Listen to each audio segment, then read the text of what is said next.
guys, ano tayo guys, magluto tayo ng herbal para sa ating mga diabetes.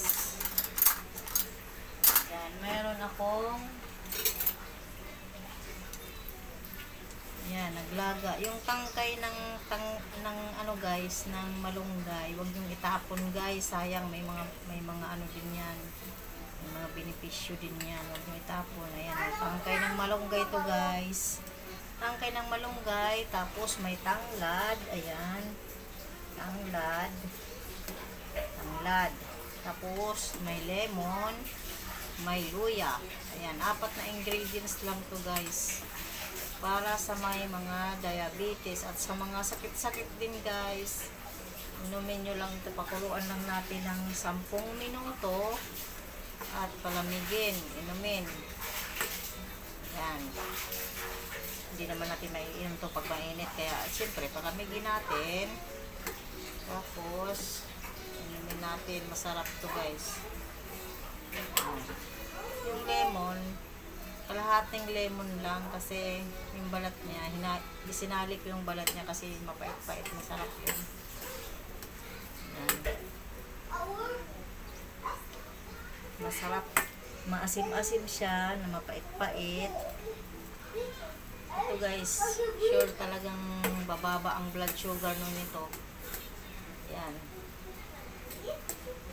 Kaya gawin nyo rin to sa may mga diabetes, dyan.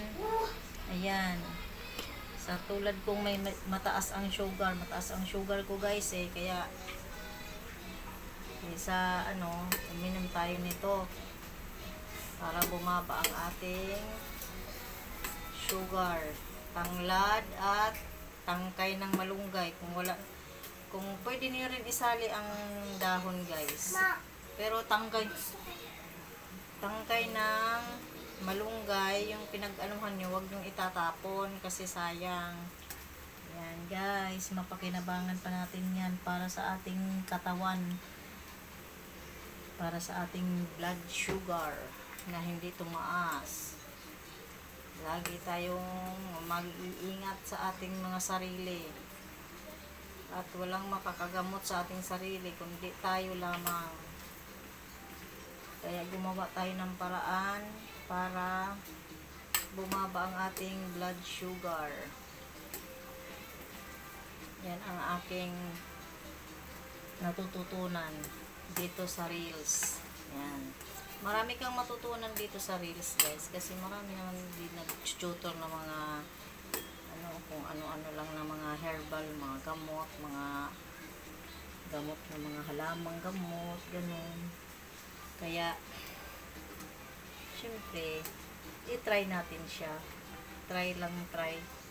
Malay mo naman bumaba rin yung ating mga blood sugar. Ayan, okay na yan siya guys, kasi kanina pa to siya kumukulo guys Ayan, thank you for watching. Gawin nyo rin to guys para bumaba yung mga blood sugar nyo. Thank you for watching guys.